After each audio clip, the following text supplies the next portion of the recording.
I would say many of the Americans I meet in China, they're either incredibly naive or they're pretending to be incredibly naive. My own view is Americans doing business in China don't know the half of it.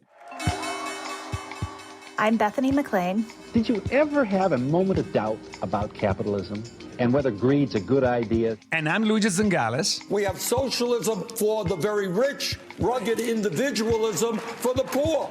And this is Capitalisn't, a podcast about what is working in capitalism. First of all, tell me, is there some society you know that doesn't run on greed? And most importantly, what isn't? We ought to do better by the people that get left behind.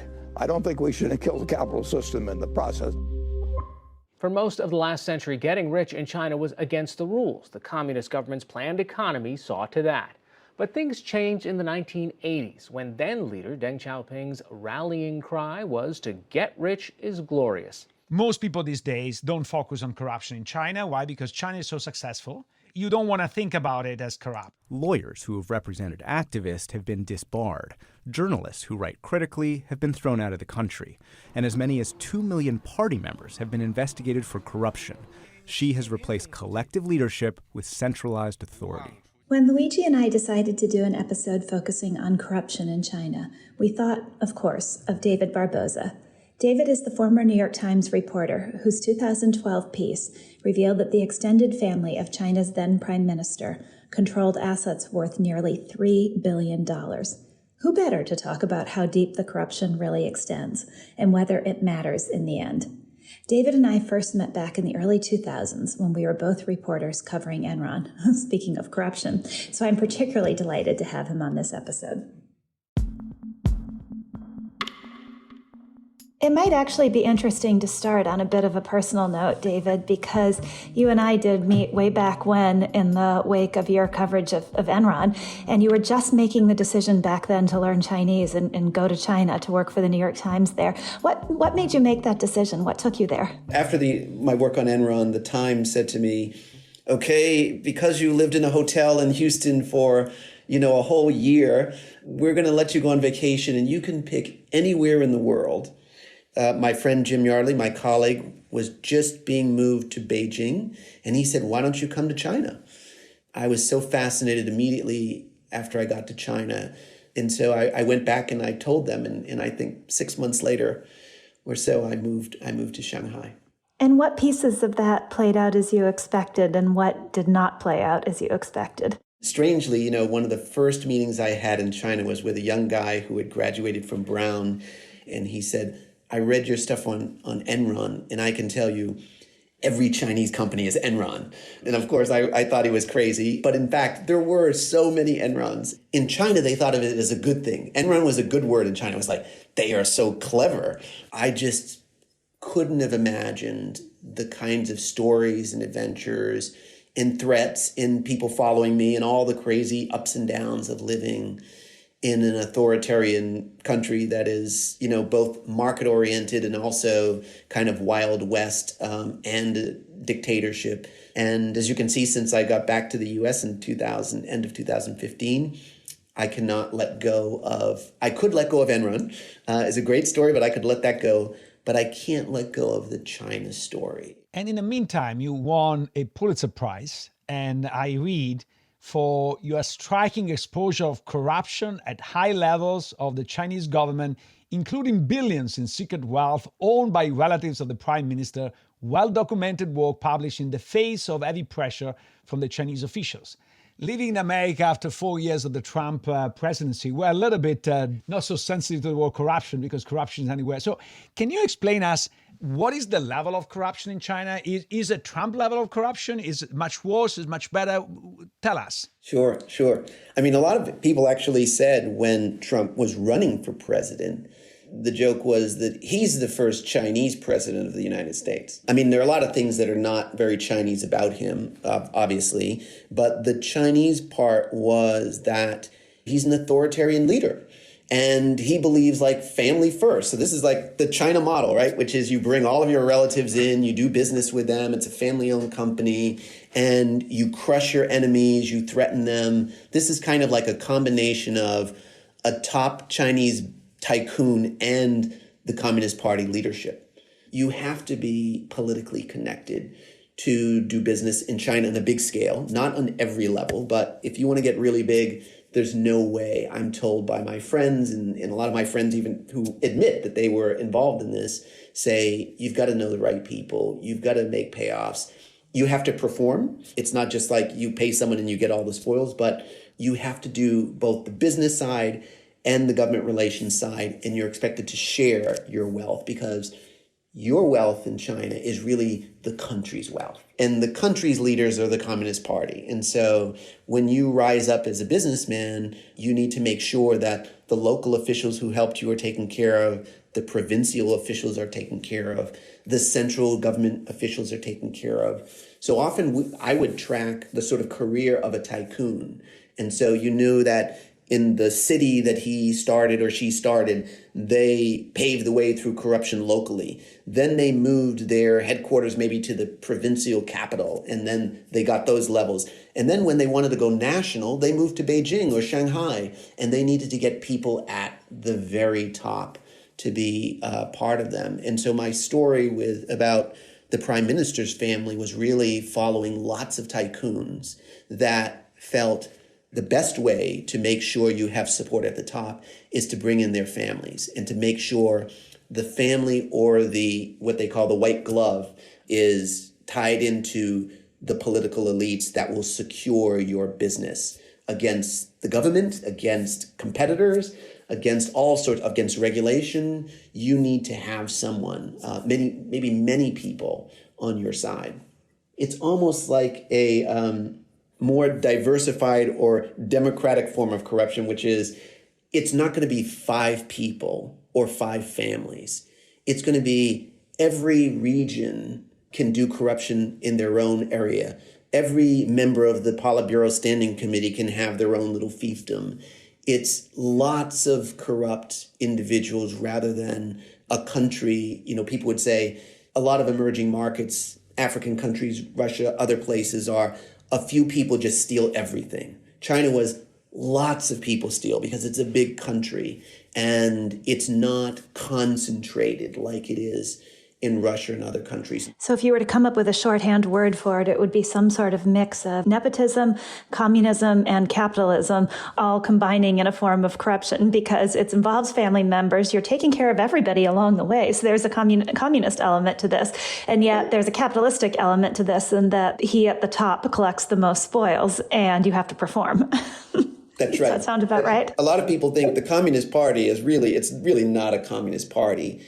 They tried communism, that failed, and then they went back to sort of like the imperial times, like the dynasties, and they said now the Tang dynasty or the Qing dynasty is really the Communist Party, and you need to make sure all of those leaders and their families are on the same page with your business, that your business is supporting the empire and the imperial extended family of Communist Party leaders. When they say I think the 8 leading cadres of the Communist Party, the founding families of communism, all of them have gained wealth in the billions now. There must have been, to do the story you did, and I remember reading it and just feeling proud that I knew you and saying, oh, wow. But there must have been, in the run-up to this, key moments of realization that things were wrong here. And one maybe was that first moment in Hong Kong where a friend said to you, every company is Enron. But what were the other moments where you said, wow, this is how deep the corruption runs here? I think when we started getting the records. So I heard the rumors for years.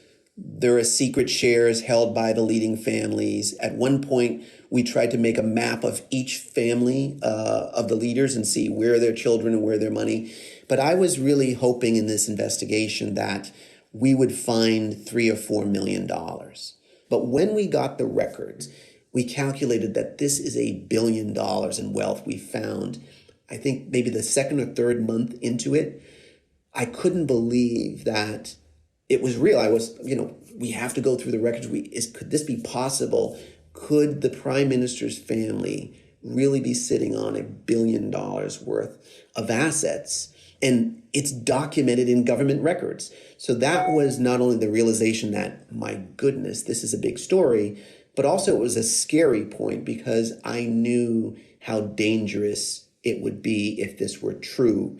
And I knew how dangerous it was going to be for me to continue to report on this story, knowing that confirming these details, tracking down the people, that was going to be I think a few months before I started the investigation, the FT had just mentioned that some of the families of the leaders were involved in private equity. Not illegal, but just mentioning their name, even in the Western media, could get you followed in China, threatened in China, tracked in China, and a lot of people felt killed in China.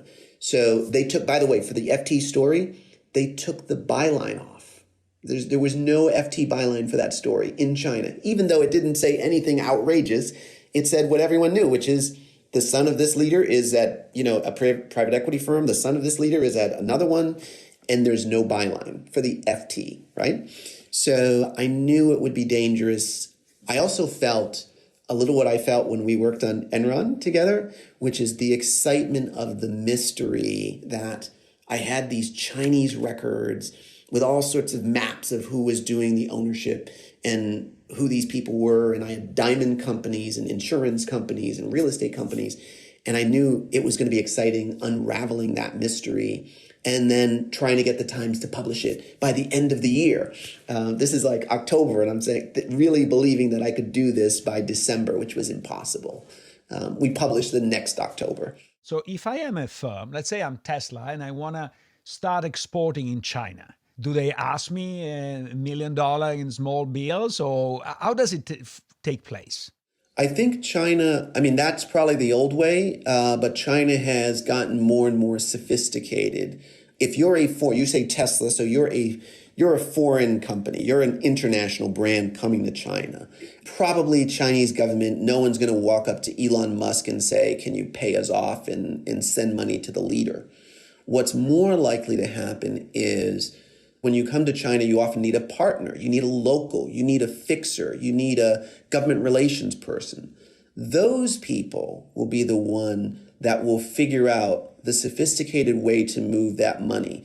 One of the more sophisticated ways is not to ask for cash, but to ask for a stake. So we can set up a lot of companies around Tesla or whatever your company is, and they can be suppliers, right? And I can charge you higher than market rates. Or I have a stake in your subsidiary of Tesla. Or I have, I bring in a person who is your Chinese partner who you think is just like a Western educated great person, but actually that person needs to have 20% and is going to funnel that money back to the leaders and the families. And remember, they're being advised often by lawyers, by accountants, so they know many of the sophisticated ways. If you're an international firm, they've been doing it for a long time. If you're a local firm, there's cash payoffs, there's lots of those other old ways. But if you're a sophisticated big company, you would rather have it through an interlocking network of shell companies, kind of like the Enron way, right? Which is we can backdate things, we can change the ownership structure, we can create a series of shell companies around your company that can siphon off some of that money or some of that value. We're not just going to ask you to give us a pile of dollars. And that's why the case of the prime minister that I did was so interesting, because that was the turning point where they started to go for shares. And I remember asking someone, why do you pay them in shares? And they said, when we paid them in cash, then once our company had trouble, they were already out. We wanted them to be a stakeholder, to be a long-term shareholder. And so we decided to pay them through company shares over time through lots of vehicles. In your experience, did Western companies that came to China to do business innately know this? And if they didn't already know this, what was their reaction when they learned it? If any company that does business in China tells me, I know there's a lot of corruption in China, but I've never seen it, I completely just roll my eyes and say that's impossible. But of course, a lot of companies know that they can't talk about this because of FCPA. And in fact, one of the trends, the early trends that I was writing about and wanted to work on a bigger story about in China was many of the multinationals, the old way was we put an American or someone from Taiwan or someone from Hong Kong as the head of our China operations. But the problem is they're not really mainland Chinese. they're from Hong Kong, maybe their Mandarin's not so good, but the Americans and the foreigners trust them, right? But the increasing trend when I was there is a local mainland Chinese is the partner. And with that local partner, they really knew how to play the local game. And they knew how to take care of those officials and those families. And they also knew that we don't want to know about that at the big company. So set up a consulting firm, set up something, but you do get FCPA training. So make sure we don't know, don't tell us, so that when you go down, if something happens, we say we had no idea. Right? We just blame that local partner. I think this is the prevailing trend now. And also, those local partners, they may not only be paying off an important person in China, they may be siphoning off money themselves.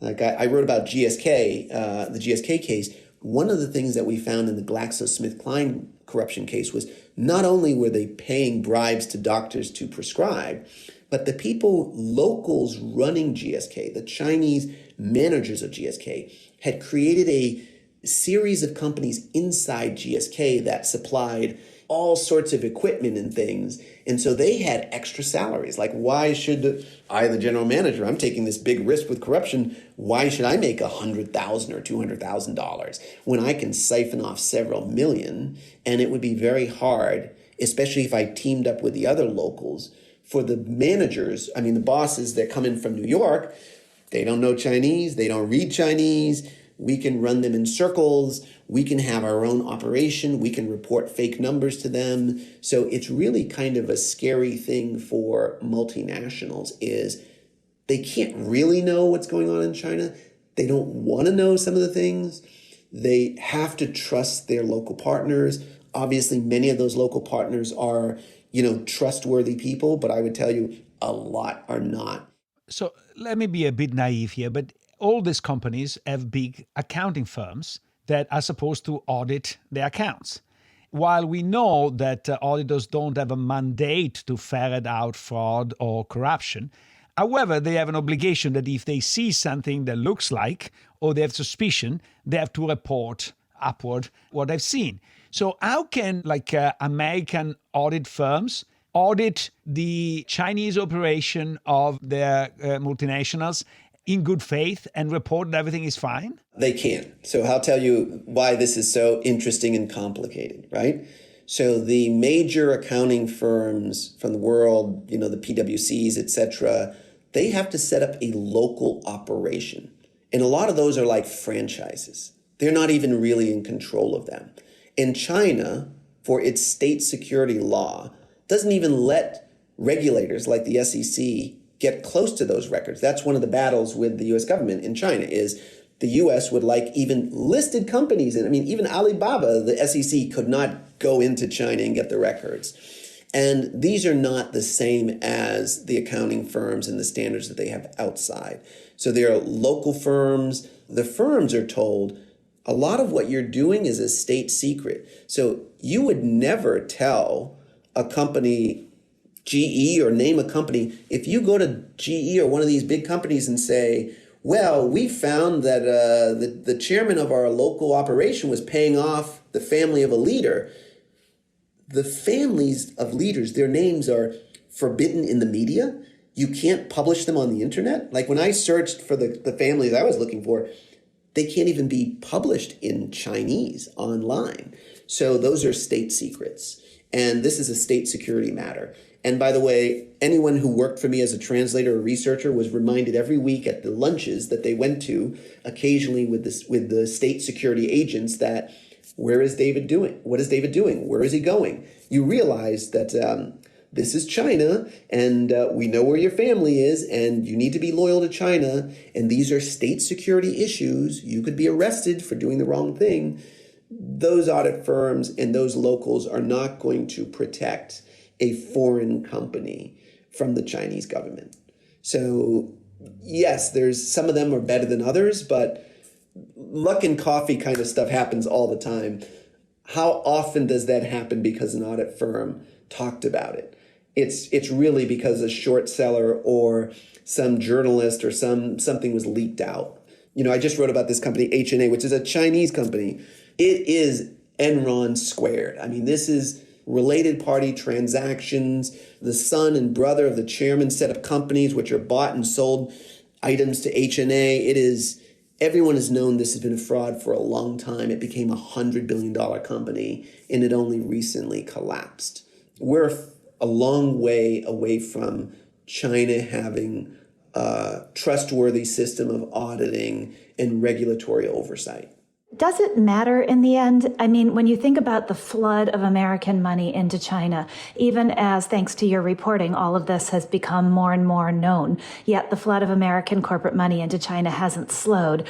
Does the corruption matter, both for the flood of money, international money into China, and for China's long-term success? And if it matters, at what point does it start to matter? Right. So I think what matters is, for the companies, is their return. Two things. Their return, and also how much of a PR problem is it? If China censors the press and makes it very difficult for Western journalists to find out about my global company's corruption in China, then I don't have a PR problem. The bottom line is the return. So if you tell me, well, you're going to come and you're going to make $100 million, but you're going to have to pay $5 million in bribes, I'm like, fine, I'll do that. Right? Many companies will probably say, we'll take that wager. So as long as China is growing, and it's the fastest growing, it's the future, it's been incredible what this model has been able to do for global companies. As long as you have that calculation, you're only going to get out when the corruption is greater than your investment, right? Or you stop making money, or you got caught in a corruption scandal so big. I mean, look at GSK, 500 million. Are they out of China? No. Qualcomm, I think something like 500 to $1 billion. You're going to get out when it's not profitable to be in. So in some ways, you can say China has the perfect model for global companies. What other country in the world can grow 8, 9, 10, 12% a year for 20 years and deliver you unbelievable profits, and also let you manufacture everything at a very low cost, and have a relatively small number of corruption cases involving companies like yours?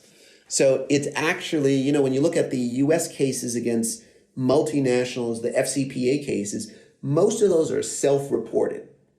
99%, I think, are self-reported. Like, the company called us and they told us they were violating the books and records and corrupt, right? So those are a tiny, tiny percentage. So actually, if I were to be cynical, I would say China is the dream market for global companies. I was thinking as you were talking that China is the reality of business, while American companies' visions and value statements are the idealized form of business.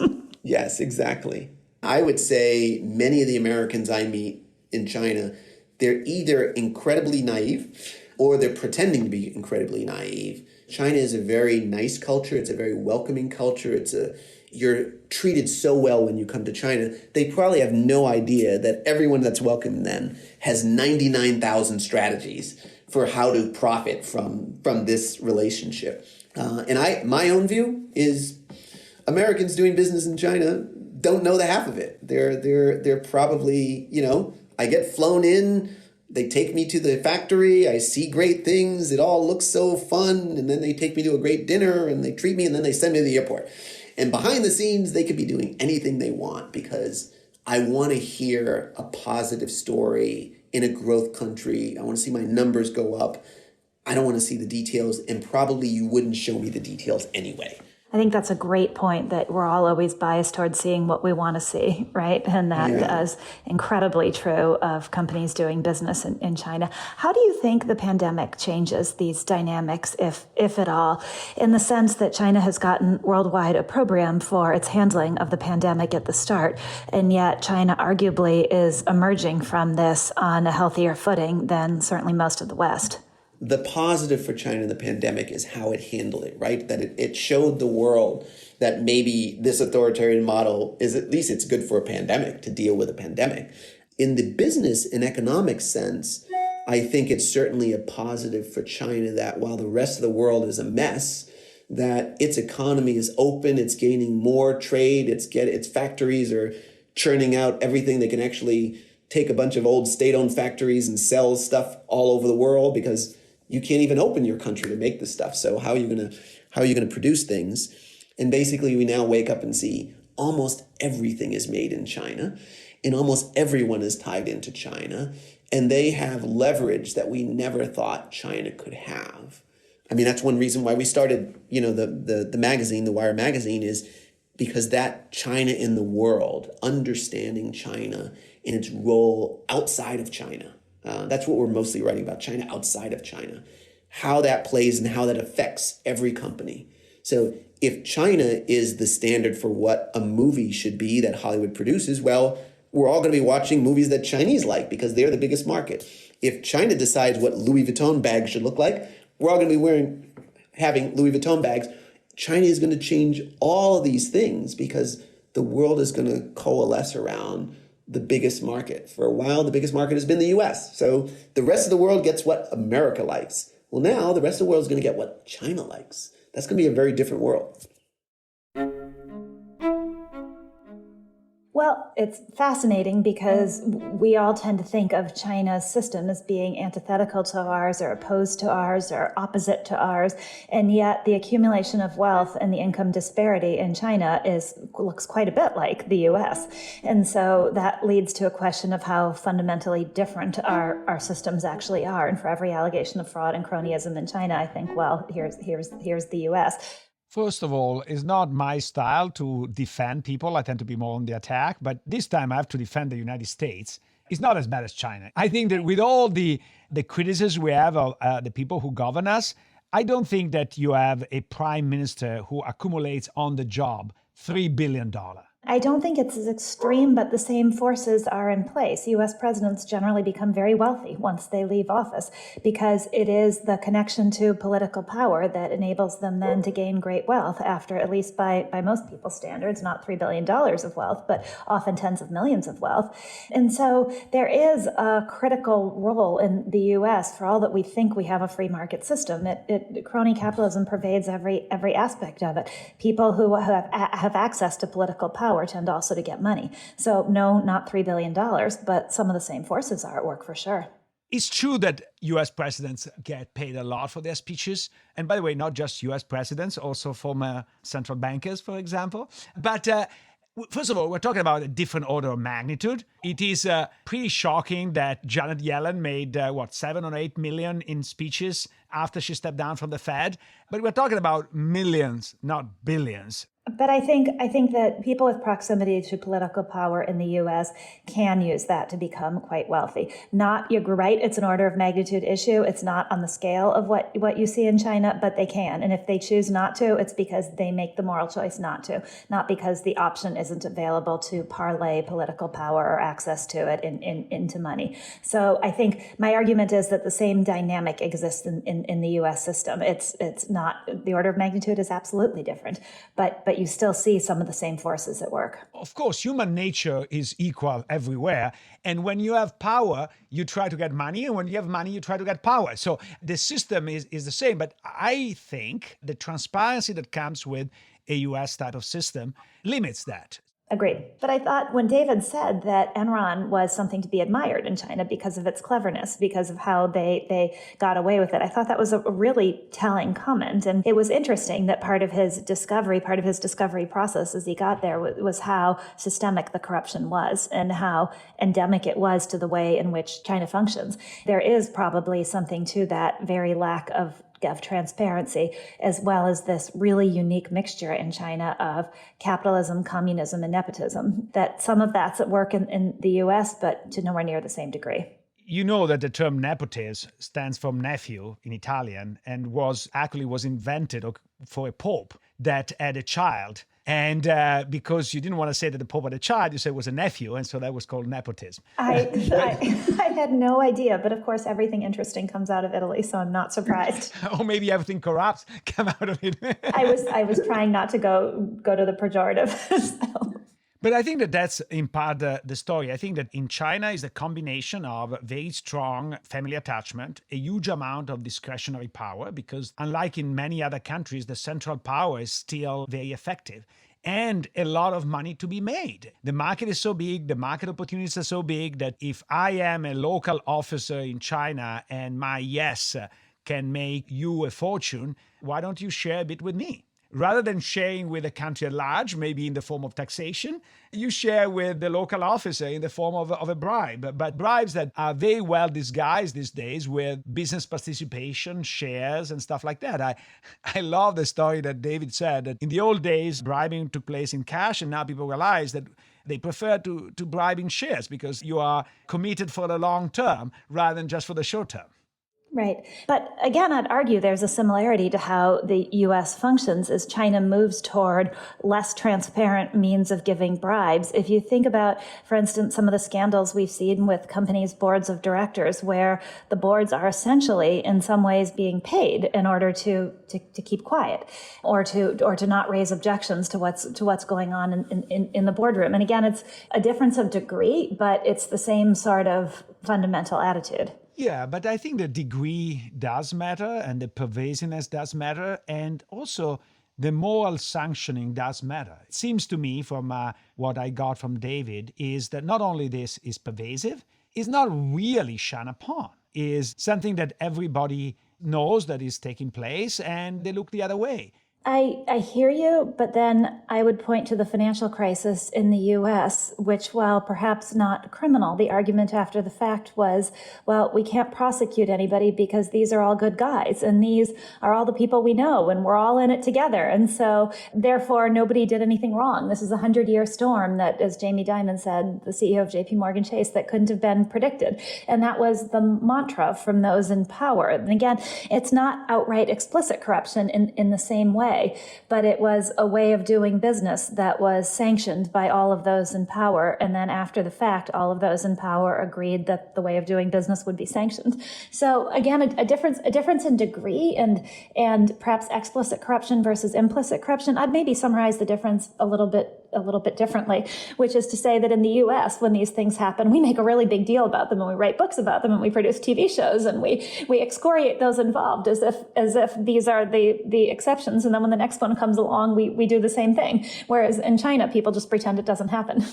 Yeah, but that gives a confidence and security that makes people go deeper, increase the amount, and making the system worse. One thing that stuck with me of the interview was the fact that he said that basically China is the dream market for corrupt companies because it's a growing market where you can make your earnings be whatever you want and nobody is ever going to report you. I think that the level of a society is driven by what are we willing to accept in this dimension. And it seems to me China is a step below the United States, even if we're going fast in that direction. So I'm not underestimating that we are in the same trajectory, but I fear that, number one, China is worse. Number two, actually, China is dragging us down because the other thing that shocked me of the interview is that David said pretty clearly that everybody knows about this. And so all the system that we have in place that we are very proud of, like the Foreign Corrupt Practices Act, the audit rules with Sarbanes-Oxley, with all these people that are paid very, very richly to check, they're all looking the other way around. Yeah. The thing that stood out to me was when he said, if somebody says that they don't know about any fraud in China, if somebody doing business there says, well, wait, I've never encountered this, he knows right away that they're lying because he knows that's not true. And to your point about dragging us down, I mean, I think it's our American company's single-minded focus on profit at the expense of any kind of morality that allows what happens in China to drag us down. But when you look at what U.S. companies are willing to do in order to do business in China, it does make you cynical, for sure. And then it makes me wonder, since everybody feels like they have to make compromises to their supposed moral principles in order to do business in China, because God forbid you get left out of such a huge and growing market.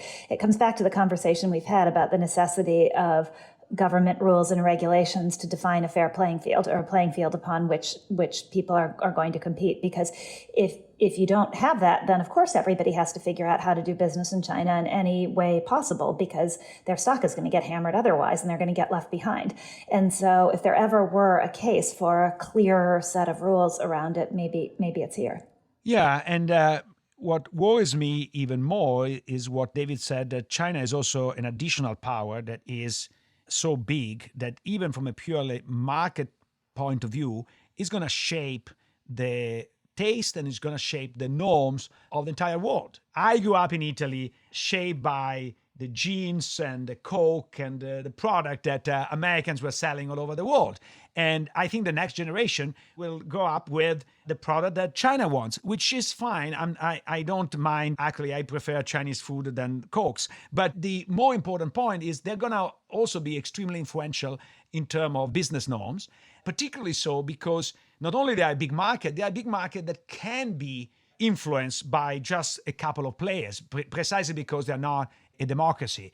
And as a result of that, if the Chinese government say, we don't want to do business with you because you spoke in favor of the minority Uyghurs, or because you said something about Hong Kong, then all of a sudden you're cut out of one of the largest markets in the world. We have seen what happened with the Houston Rockets when the general managers tweeted a tweet backing pro-democracy demonstrations right here in Hong Kong. The NBA makes billions of dollars in the Chinese market, and it's apparently siding with Beijing, calling Daryl Morey's tweet regrettable. The National Basketball Association went on their knees to try to say, please admit us back.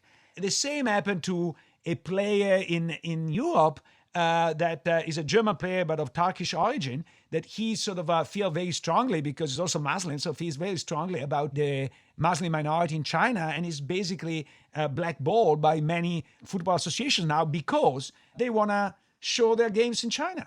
Yeah, it raises a really interesting question that maybe we're not paying enough attention to, which is we take for granted America's ability to shape the world culturally and in terms of business norms at the very moment when that might be going away. And the world will look really, really different if it's China shaping those norms and not us. It's something we've taken for granted for a really long time, and it's changing underneath us. Yeah, and we have to be careful because inevitably people might interpret you as you have something anti-Chinese, and I have nothing anti-Chinese.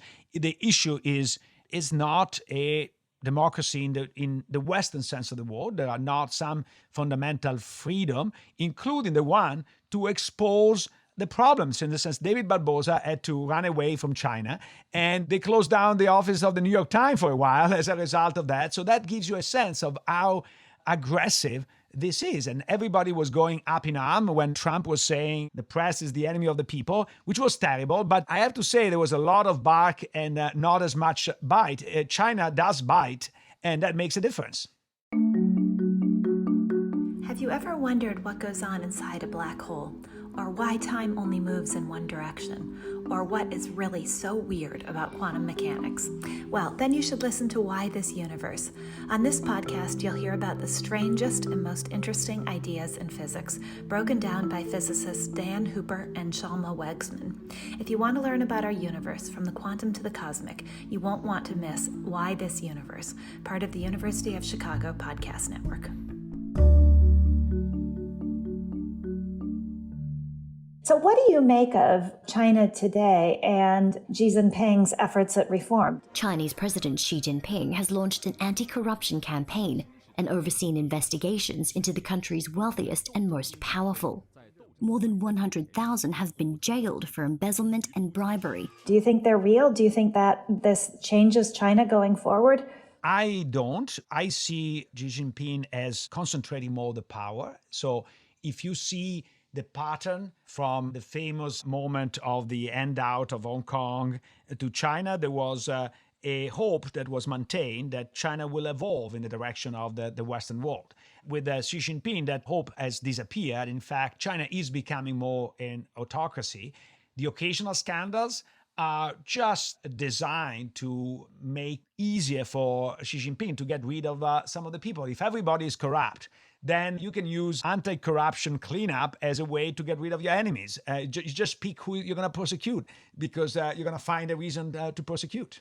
It's control disguised as a cleanup, right? I think the recent moves involving Tencent and Ant are pretty fascinating too. China putting the brakes on the world's biggest IPO. Ant Group's listing in both Shanghai and Hong Kong have been suspended. Ant Group and Chinese regulators apparently have now reached a restructuring plan that will turn Jack Ma's fintech giant into a financial holding company. The Chinese authorities wanted to imply somehow that they needed to get more control over Ant Financial. Now it would come under much greater scrutiny of Chinese authorities. It's setting a different standard in China for how firms have to behave, which is 100% control-based, right? But what I heard is with the story of Ant Financial was also a way to show to the world the Communist Party is still in control and they can do whatever, that they are not afraid. If you burn billions of dollars in order to enforce something you care, this is literally a good signal. In economics, we say the burning money is a signal. Here, they will literally burn money as a signal that they are really in power and they can do it. I think it was Mao that say you hit 1 to educate 100. That's exactly what they're doing. They are using this as an example for the rest, and the world is watching. Yes, it is that capitalism and communism can coexist, but communism is in control, not capitalism. And I think I saw a piece, I think it was in Bloomberg, about how Jack Ma had given a very dismissive speech right before the Ant Financial IPO was pulled. And it was clear evidence that certain kinds of speech and challenge to the Communist Party just simply are not going to be permitted. No, I think you're absolutely right. And I think that the point you raised earlier, the connection between capitalism and democracy, is incredibly important because I think that the success of the Chinese corrupt model is worrying me, not only from a capitalist point of view, but also from a democratic point of view. Because if the rest of the world becomes as corrupt as China, I think it's difficult to maintain that level of corruption and democracy at the same time. And so the simplest way is to actually get rid of democracy, is not get rid of corruption. Getting rid of corruption is extremely difficult, but getting rid of democracy, unfortunately not. So I thought there was a fascinating statistic, incredibly relevant to this idea that communism is somehow a pure system. And so when we were researching this episode, I came across a 2016 study from Peking University, which said that in China, the richest 1% of households hold a third of the country's wealth, while the poorest 25% only owned 1% of its wealth. And so if there ever were a contradiction to the idea that communism means economic equality for all, it's that statistic. Yeah, but I should say, and this is an easy one, is that Chinese communist is not really communist, maybe is Communisn't. Maybe that is obvious, but it still made me laugh. Well, it comes back to the point that you mentioned, and it's a very dispiriting observation, but maybe just as China's method of capitalism might be dragging the U.S. down, it's also that U.S.-style capitalism has perhaps dragged the pure ideal of communism down. And so perhaps both countries are evolving and following a race to the bottom and evolving to be more like each other rather than true to the best ideals inherent in our different systems. More than like each other, I think they get the worst from the other side. No, not the worst, only the worst, because in the Chinese communist system has imported a dynamic growth of the capitalist system that is very good. And we should not ignore the fact that China did create a lot of wealth and did lift a lot of people out of poverty.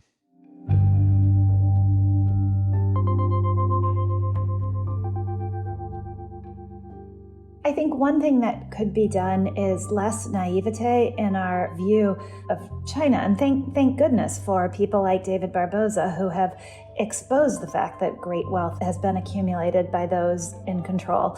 Because that's the way communism has always worked. There's communism for most people and then great wealth for those at the top.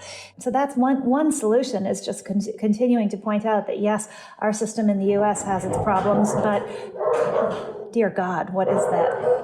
Sorry, man.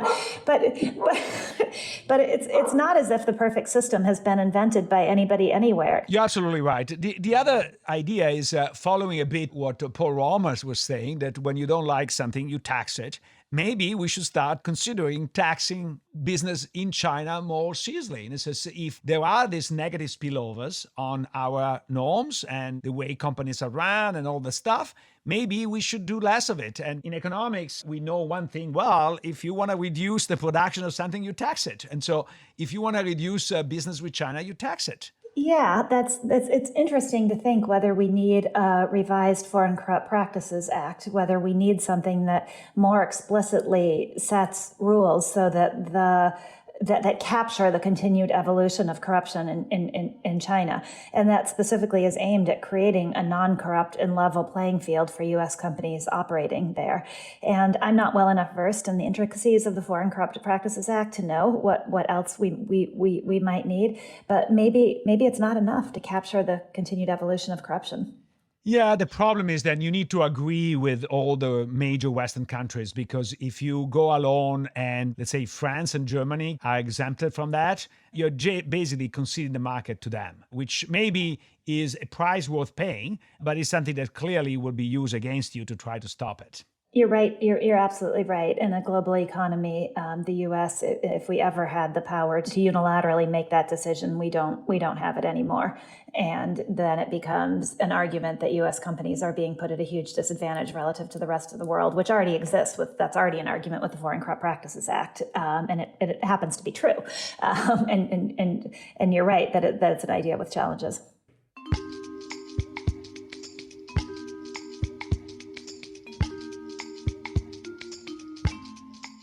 Capital Isn't is a podcast from the University of Chicago Stiegler Center in collaboration with the Chicago Booth Review.